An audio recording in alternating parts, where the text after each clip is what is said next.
Hello friends, ಅಡುಗೆ ಸಮಾಚಾರ cooking ಚಾನಲ್ಗೆ ಸ್ವಾಗತ. ಬನ್ನಿ ಇವತ್ತು ಬೀಟ್ರೂಟ್ ಪಲ್ಯ ಹೇಗೆ ಮಾಡೋದು ಅಂತ ನೋಡ್ಕೊಂಬರೋಣ. ಇದು ತುಂಬ ಸುಲಭ, ಈಸಿಯಾಗಿ ಮಾಡ್ಕೊಬೋದು, ಬೇಗನೂ ಆಗುತ್ತೆ.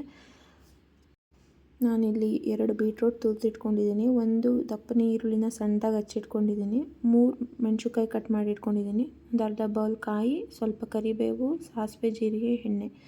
ಮತ್ತು ನಾನಿಲ್ಲಿ ಗ್ಯಾಸ್ ಹಚ್ಚಿಟ್ಟಿದ್ದೀನಿ. ಅದಕ್ಕೆ ಎಣ್ಣೆ ಕಾದ ನಂತರ ನಾನಿಲ್ಲಿ ಸಾಸಿವೆ ಮತ್ತು ಜೀರಿಗೆ 2 ಹಾಕ್ತಿದ್ದೀನಿ.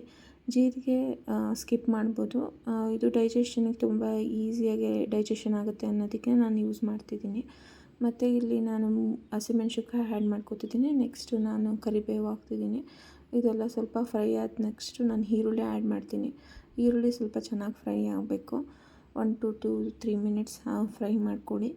ಇದು ಹಾಕ್ತಿದ್ದಂಗೆ ಫ್ರೈ ಆದಮೇಲೆ ನಾವು ತುರಿದಿರೋ ಬೀಟ್ರೂಟ್ನ ಇದಕ್ಕೆ ಆ್ಯಡ್ ಮಾಡ್ಕೊಬೇಕು. ಇದು ಹೆಲ್ತಿ ವೈಸು ತುಂಬ ಒಳ್ಳೆಯದು. ಬೀಟ್ರೂಟು ಬ್ಲಡ್ ಲೆವೆಲೆಲ್ಲ ಇನ್ಕ್ರೀಸ್ ಆಗುತ್ತೆ, ಹಿಮೋಗ್ಲೋಬಿನ್ ಇನ್ಕ್ರೀಸ್ ಆಗುತ್ತೆ ನಾವು ಬೀಟ್ರೂಟ್ ತಿನ್ನೋದ್ರಿಂದ. ಸೊ ನಾನು ಈ ಥರ ಬೀಟ್ರೂಟ್ ತುರಿ ಆ್ಯಡ್ ಮಾಡ್ಕೊಂಡಾದ್ಮೇಲೆ ಇದನ್ನು ಚೆನ್ನಾಗಿ ಮಿಕ್ಸ್ ಮಾಡಿ ಒಂದು 5 to 7 ಮಿನಿಟ್ಸ್ ನಾವು ಇದನ್ನ ಫ್ರೈ ಮಾಡಬೇಕು. ಅದರಲ್ಲಿರೋ ತೇವಾಂಶ ಮತ್ತು ಹಸಿ ಸ್ಮೆಲ್ಲೆಲ್ಲ ಹೋಗುತ್ತೆ. ನೆಕ್ಸ್ಟ್ ನಾನು ಈ ಥರ ಕಾಯಿ ಆ್ಯಡ್ ಮಾಡ್ಕೊತಿದ್ದೀನಿ.